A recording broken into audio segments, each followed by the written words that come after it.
नमस्कार, उत्तराखंड के बुलेटिन में आप सभी का स्वागत है। मैं हूं आपके साथ यशी शुक्ला। रुक करेंगे खबरों का, लेकिन उससे पहले एक नजर सुर्खियों पर। रुद्रप्रयाग में सीएम ने मां काली के मंदिर में टेका मत्था। मां काली से देश की सुख समृद्धि की कामना। काली गंगा एक जल विद्युत परियोजना का किया लोकार्पण। हरिद्वार में शहनवाज हुसैन बोले, लाशों पर राजनीति करना चाहती है कांग्रेस। दिल्ली में ट्रैक्टरों को नहीं बनने देंगे टैंक। शहरी विकास मंत्री मदन कौशिक बोले, जल्द ही उत्तराखंड में सुनियोजित विकास का खाका होगा तैयार। अब नहीं होंगे डिप्टी मेयर पद के लिए चुनाव। उत्तराखंड सरकार ने जारी की एसओपी। 8 फरवरी से 2 पालियों में खुल सकेंगे स्कूल। ऑनलाइन पढ़ाई का भी रहेगा विकल्प। उत्तराखंड में फिर एक बार मौसम ने ली करवट। मनमोहक वादियों में बर्फबारी के बाद दिखा जन्नत सा नजारा। बर्फ से ढकी मसूरी, धनोल्टी और औली की खूबसूरत वादियां। स्थानीय लोगों में दिखी खुशी की लहर। आप देख रहे हैं के न्यूज, खबरों का सारथी। उत्तराखंड में एक बार फिर मौसम ने करवट बदली। पहाड़ों में जहां बर्फबारी हुई तो वहीं मैदानी इलाकों में बारिश से ठंड बढ़ गई। पहाड़ों की रानी मसूरी में गुरुवार सुबह बर्फ की हल्की फुहारें पड़ी। वहीं चक्राता के पर्यटक स्थलों में शुमार, लोखंडी, मोइला टॉप, ज्वाड़ी, लोहारी, खंडबा, मुंडाली समेत आसपास के ऊंचे इलाकों में बर्फबारी हुई। उत्तरकाशी जिले के हर्षिल में पहाड़ बर्फ की चादर में सफेद हो गए। और अब आपको पास तस्वीरें टीवी स्क्रीन पर जो दिखा रहे हैं, उसमें मसूरी में इस सर्दियों की पहली बर्फबारी हुई है। आज सुबह 10:15 बजे से मात्र 5 से 7 मिनट बर्फ की फुहारें गिरी।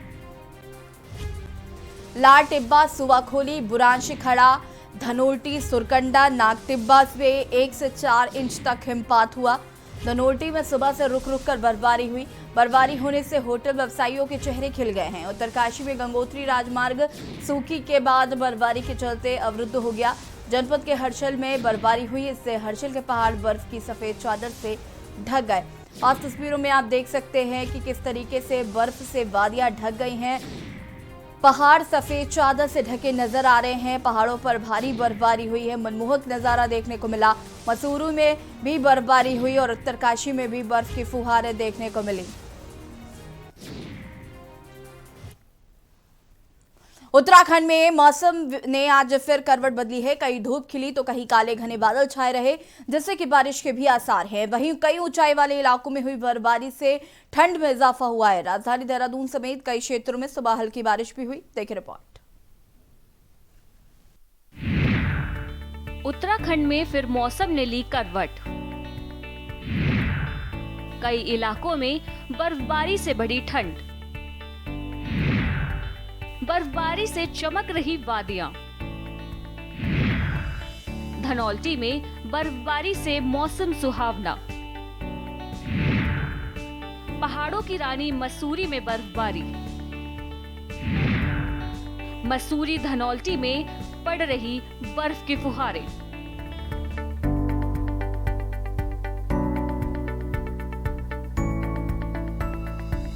पहाड़ों की रानी मसूरी और धनौल्टी में मौसम ने एक बार फिर करवट ली है।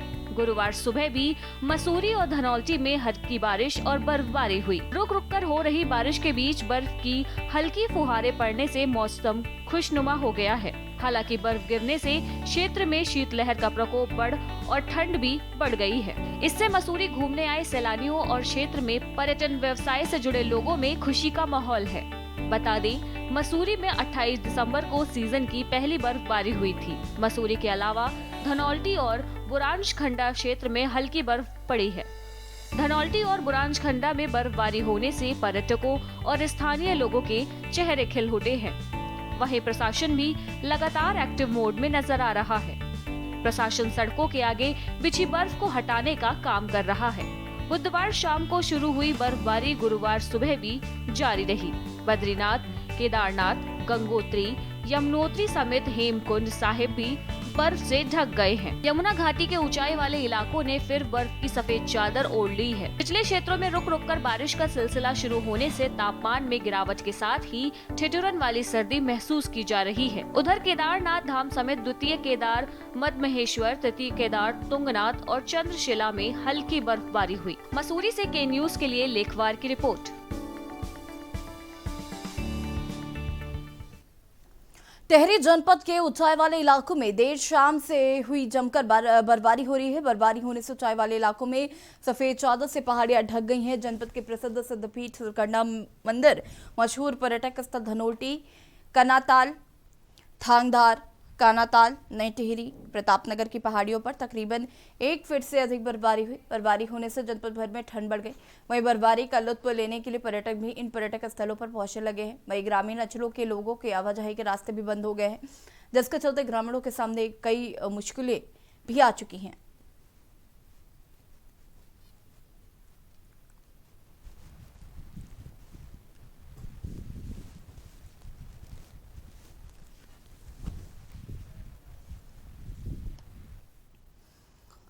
और अब उत्तरकाशी से एक खबर है, जहां पर विश्व प्रसिद्ध गंगोत्री यमुनोत्री धाम में जमकर बर्फबारी के साथ ही इस वर्ष गुलदार हुआ गुलाबी कांठा, केदार कांठा बर्फ की चादर से ढक गया। इस वर्ष पहाड़ी क्षेत्रों में मौसम का मिजाज बदला हुआ दिखाई दे रहा है। खबरों में बात करते हैं, विश्व प्रसिद्ध गंगोत्री यमुनोत्री धाम में बर्फबारी होना प्रारंभ हो गई है। ऊंची ऊंची पहाड़ियों में बर्फ की मोटी चादर बिछ चुकी है। बर्फ की चादर बिछने से पर्यटकों के चेहरे खिले हुए हैं, साथ ही व्यापारियों व किसानों के चेहरे पर भी खुशियां दिखाई दे रही है। पर्यटन और व्यापार के चेहरे तो खिल ही गए हैं, साथ ही प्रकृति का रंग रूप भी बर्फ पड़ने से एक बार फिर बदल गया है। आपको बता दें कि लोग गंगोत्री धाम व यमुनोत्री धाम में बर्फबारी का इंतजार ही कर रहे थे। निचले इलाकों में रिमझिम बारिश से भी सेब के बागबानों के साथ साथ किसानों के चेहरों पर मुस्कान छाई है।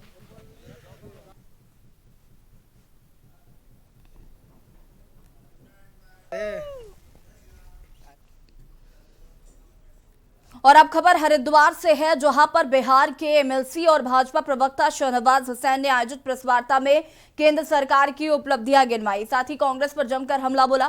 कांग्रेस पर हमला बोलते हुए शहनवाज ने कहा कि कांग्रेस पार्टी लाशों पर राजनीति करती है। वहीं हरिद्वार में होने वाले महाकुंभ मेले के बजट में के सवाल पर उन्होंने कहा कि कुंभ के लिए खजाना खुला हुआ है। इस बार हरिद्वार में भव्य और दिव्य कुंभ का आयोजन किया जाएगा, साथ ही सभी कार्य तेजी से किए जा रहे हैं। कुंभ मेले के आयोजन में किसी भी तरह की धन की कमी नहीं होने दी जाएगी। अब तो हम बिहार जा ही रहे हैं, जो आपकी इश्यूज है मैं वहीं रहे।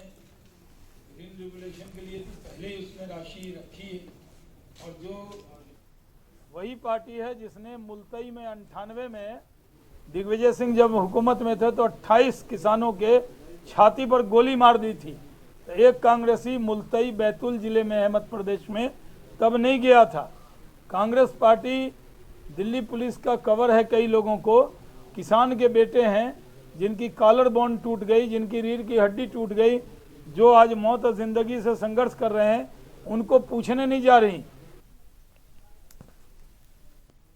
उत्तराखंड में विधानसभा चुनाव नजदीक हैं, ऐसे में तमाम राजनीतिक पार्टियां सक्रिय हो गई हैं।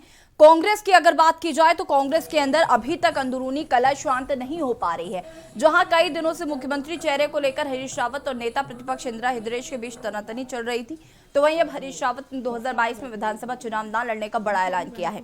हरीश रावत ने मंशा तो साफ कर दी है। हालांकि हरीश रावत ने यह भी कहा है कि पार्टी आलाकमान आगे जो निर्देश देगा वो उसे मानने के लिए तैयार रहेंगे। उन्होंने कहा कि वह चुनाव के लिए चेहरा इसलिए घोषित करवाने की बात करें ताकि भाजपा को पीएम नरेंद्र मोदी को हाशिए में डाल लोकल फॉर वोकल के लिए मजबूर होना पड़े।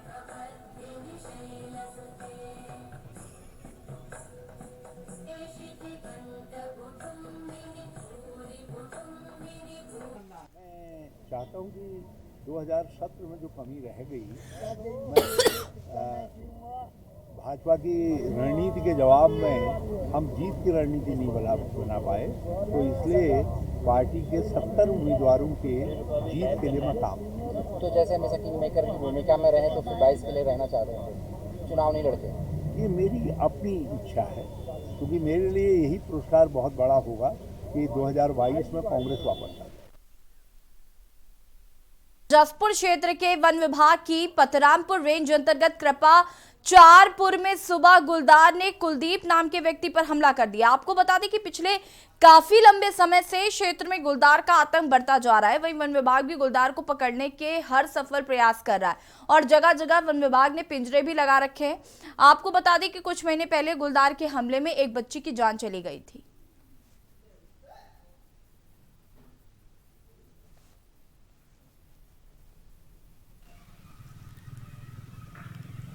गांव में एक कुलवंशी नाम की व्यक्ति है, वो कुत्ते को घुमा रहे थे तो अचानक गुलदार आया। कुत्ते को छुड़ाने के चक्कर में उनके पैरों में मोच आ गई है। हल्का एक आध दांत भी लगा हुआ है, जिसका मेडिसिन हमने करा दिया है।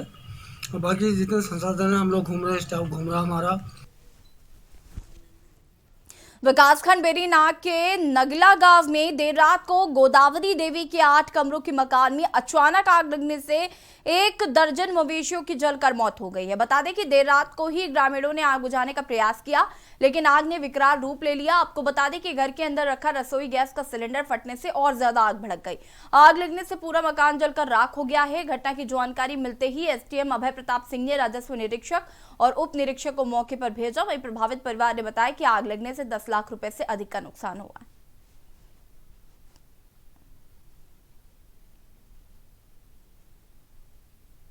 यहाँ पे रात्रि 3 बजे सूचना मिली कि किसी घर मकान में आग लगी है। तो हमारी राजस्व टीम में राजस्व उप निरीक्षक और राजस्व निरीक्षक मौके पर तत्काल रवाना हुए। तो वहाँ जाके उन्होंने देखा कि मकान में आग लगी हुई है और 9 बकरियाँ और 1 बैल उस मकान में जल के राख हो गए हैं और काफ़ी जला हुआ हिस्सा था। तो अभी उसके थोड़ा सा आग हमारी शांत हो जाए, उसके बाद ही अपडेट मिल पाएगी कि कितना नुकसान हुआ है। और थोड़ा उनका कहना अनाज वगैरह भी जला था और वहाँ पास में खाने की व्यवस्था भी हो रही थी, क्योंकि वहाँ पे कोई वार्षिक का कार्यक्रम भी चल रहा था उनका। तो वहाँ सिलेंडर में ब्लास्ट की भी संभावना है। तो राज्य टीम मौके पर पहुँच गई है।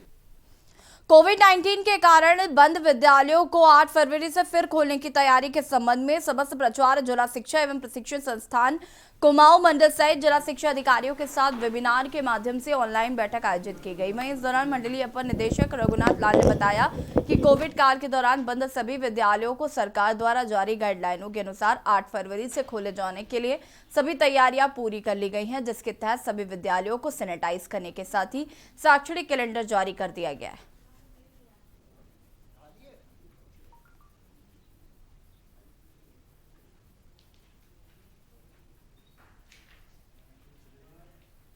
टीचर्स को सारे निर्देश दिए गए हैं, यानी उनके ट्रेनिंग की भी समीक्षा की गई है और तमाम जो शैक्षिक वातावरण से संबंधित सारी बातें हैं उन सभी बातों पर चर्चा हुई है और उसके निर्देश जिला शिक्षा अधिकारियों को और साथ ही डाइट प्राचार्य जो शैक्षिक गुणवत्ता के लिए बहुत महत्वपूर्ण उनकी भूमिका होती है, तो उनको भी निर्देश दिए गए कि प्रत्येक विद्यालय स्तर पर शैक्षिक कैलेंडर हर मन प्रत्येक विद्यालय में पहुंचना चाहिए और सारी जो गतिविधियां हैं ये शैक्षणिक वातावरण की, उन सारी गतिविधियों को जो है 8 फरवरी से हम लोग सुचारू रूप से संचालित कर सकते हैं। दिल्ली बॉर्डर पर लंबे समय से चल रहे किसान आंदोलन को लेकर जगह जगह किसान अलग अलग तरीकों से आंदोलित हैं और वहीं उधम सिंह नगर जिले के खटीमा क्षेत्र में कृषि मंडी में किसानों का नेतृत्व कर रहे किसान जनप्रतिनिधियों ने एक बैठक का आयोजन किया, जिसमें उन्होंने किसानों के हित में लगातार हो रही वार्ता पर चर्चा कर शीर्ष किसान नेताओं के निर्देशानुसार 6 फरवरी को भारत में चक्का जाम को लेकर खटीमा क्षेत्र में भी चक्का जाम आंदोलन कर सहभागिता करने का निर्णय लिया। नेतृत्व कर रहे किसान नेता प्रकाश तिवारी ने बताया कि 6 फरवरी को टोल प्लाजा पर सरकार को चेतावनी देते हुए चक्का जाम किया जाएगा। जो भी विचार हो, अगर किसी का विचार ये भी है कि हमें नहीं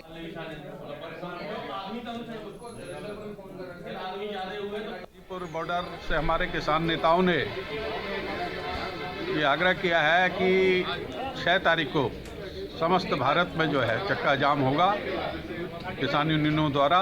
इसी के तहत हमारे आज ये मंडी समिति के परिसर में समस्त क्षेत्र के किसानों की बैठक हुई और उसमें यह तय हुआ कि किसान मजदूर संयुक्त मोर्चा और किसान यूनियन के बैनर के तले 6 तारीख को टोल प्लाजा जाम किया जाएगा और जो भी इमरजेंसी है वो इससे दूर रहेगी। 2022 का विधानसभा चुनाव नजदीक आते ही विधायक भाजपा के मंत्री अपने अपने विधानसभा क्षेत्र में राज्य व केंद्र सरकार के कार्य को वर्णन करना शुरू कर चुके हैं। आपको बता दें कि उत्तराखंड के शिक्षा, खेल, पंचायत राज मंत्री और गदरपुर विधानसभा के विधायक अरविंद पांडे ने प्रेस कॉन्फ्रेंस में कहा कि पिछले 4 वर्षों में हमारे विभाग द्वारा शिक्षा और खेल पंचायत राज विभाग के कई सारे आम कार्य किए गए हैं, जिस कारण से जो आज तक उत्तराखंड में इतिहास बन गए हैं।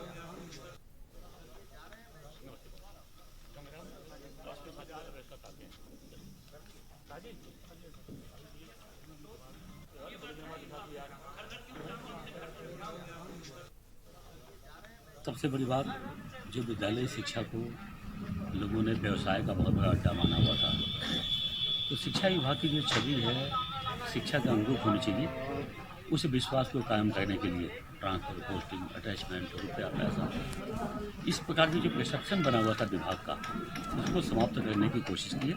और शिक्षा विभाग वास्तव में शिक्षा का मंदिर है।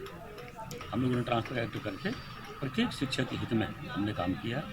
और बच्चों के लिए सबसे बड़ा काम कि हमने पाठ्यक्रम को एक करने की कोशिश की है, जिस पाठ्यक्रम से बच्चे IAS, PCS बनते हैं। उधम सिंह नगर के जसपुर में 3 महीने पहले एक 3 तलाक का मामला सामने आया, जहां दहेज की मांग पूरी ना होने पर पति ने पत्नी को 3 तलाक देकर घर से बाहर निकाल दिया। जनपद के जसपुर में 9 दिसंबर 2020 में एक मुकदमा लिखा गया था, जहां पीड़ित मुमताज ने कोतवाली में 3 तलाक की तहरीर देकर मुकदमा लिखवाया था।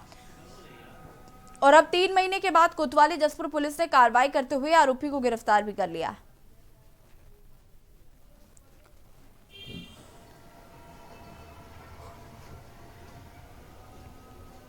मैं उत्तराखंड प्रशासन को धन्यवाद करती हूँ, जिन्होंने 3 तलाक कानून बनने के बाद पहली गिरफ्तारी की।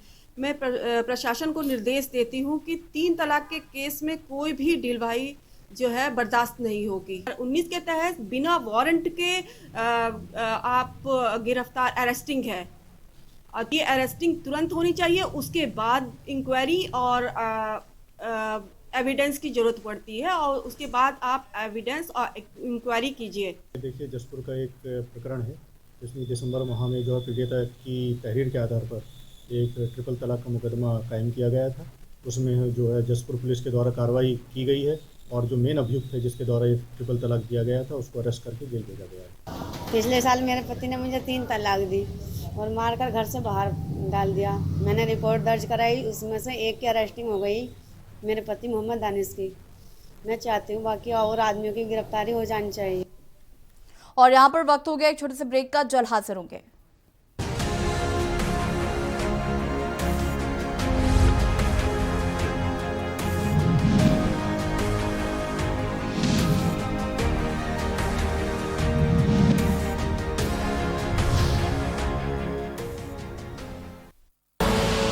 आप देख रहे हैं के न्यूज, खबरों का सारथी।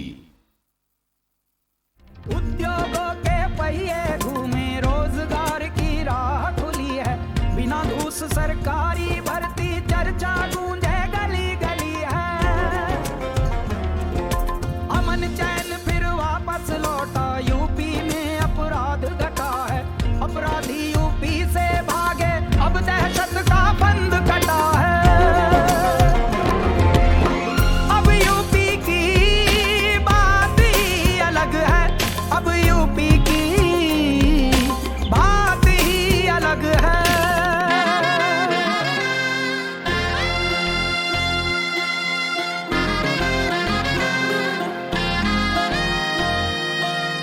मोदी जी हैं मार्ग दिखाते, योगी जी संकल्प निभा, दोनों जननायक कर्म योग से यूपी की तकदीर बनाते। सबको स्वास्थ्य, सबको शिक्षा, सभी नागरिक हों खुशहाल, अथक प्रयासों का प्रतिफल है सुधर रहा यूपी का हाल। अब यूपी की बात ही अलग है, अब यूपी की बात ही अलग है।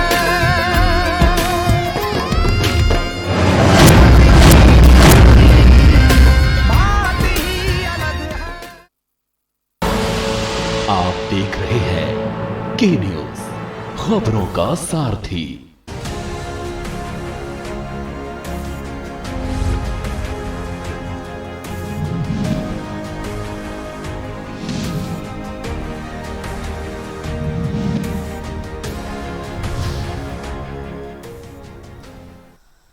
ब्रेक के बाद एक बार फिर से आप सभी का स्वागत है। 9वीं के छात्र के फांसी लगाने से इलाके में सनसनी फैल गई। शहर में फांसी लगाने की दूसरी घटना।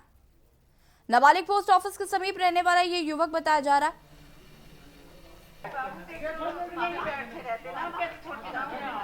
नैनीताल से आपको ये खबर बता रहे हैं, जहां पर देर रात जब मृतक के परिजन उसके कमरे में पहुंचे तो उन्होंने देखा कि नाबालिग ने फांसी लगा रखी है। परिजनों ने छात्र को फांसी के फंदे से उतारकर आनंद फानन में जिला चिकित्सालय बीडी पांडे लेकर पहुंचे, जहां डॉक्टर ने छात्र को मृत घोषित कर दिया। माना जा रहा है कि 17 साल के छात्र ने डिप्रेशन के चलते आत्महत्या की है। छात्र अपने माता पिता का इकलौता लड़का था।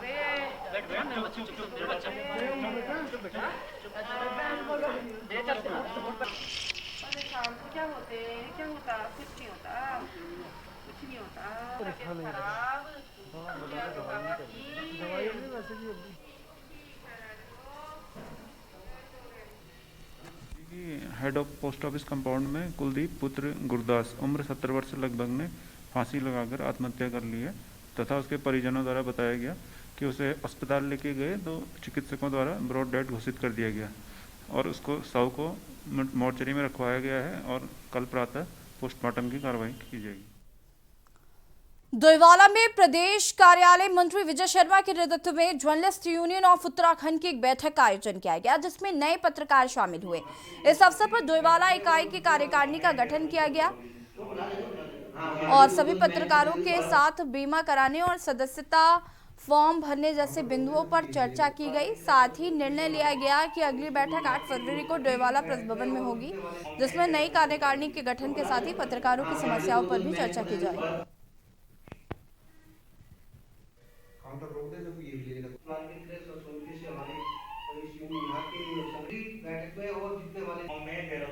हमारे साथ खड़ी है तो हम सभी का धन्यवाद देना चाहेंगे अपनी प्रदेश कार्यकारिणी का, खासकर विजय शर्मा जी का, जो कि प्रदेश कार्यकारिणी में सदस्य भी हैं, आप पदाधिकारी भी हैं। और साथ ही क्योंकि डोईवाला में एक पत्रकार है हमारे उत्तम सिंह पंवार जी, उनकी दुकान में पहले सेंधमारी हुई, उसके बाद चोरी घटना हुई। हालांकि पुलिस ने हमें आश्वासन दिया है कि इस चोरी का खुलासा बहुत जल्दी कर दिया जाएगा, लेकिन फिर भी आज हम लोग जा रहे हैं कोतवाली में, कोतवाल साहब से मुलाकात करेंगे और इस तरह की घटनाओं पर रोक लगे, ये हमारी अपील रहेगी।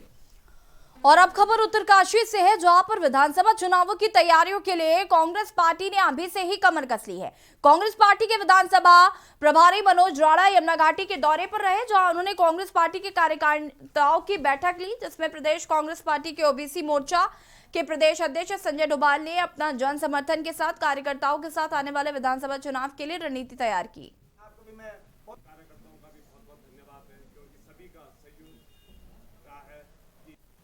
डबल इंजन यूपी में ठप हो गया, उत्तराखंड तो अभी तक चढ़ा ही नहीं। तो ये पंवार जी और आपके अंदर भी काफी जुझारूपन है और हमेशा हम लोग जैसे आज इस सरकार में व्यापारी वर्ग नाराज है, युवा वर्ग नाराज है, किसान नाराज हैं, हर तरह के लोग हताश निराश की स्थिति में इस प्रदेश की जो सरकार चल रही है, त्रिवेंद्र रावत की सरकार चल रही है, इस प्रदेश में हमेशा देख रहे होंगे आप लोग कि निराशा की वो चल रही है। हम लोगों का एक मैनिफेस्टो बनेगा पार्टी की तरफ से भी, हम लोग आपस में सब लोग डिस्कस करेंगे कि हमारे स्थानीय मुद्दे क्या हैं जो हमारे इस सरकार में पूरे नहीं। सरकार ने तो सिर्फ आपने देखा होगा इन 5 सालों में कि एक अपनी पीएमजीएसवाई की सड़कें ही उपलब्धि गिना रही है, बाकी इनकी मैं कोई देख नहीं रहा कि कोई इन्होंने इस क्षेत्र में कोई ऐसा कार्य किया है जो कि यहाँ की उपलब्धियाँ गिनाएं।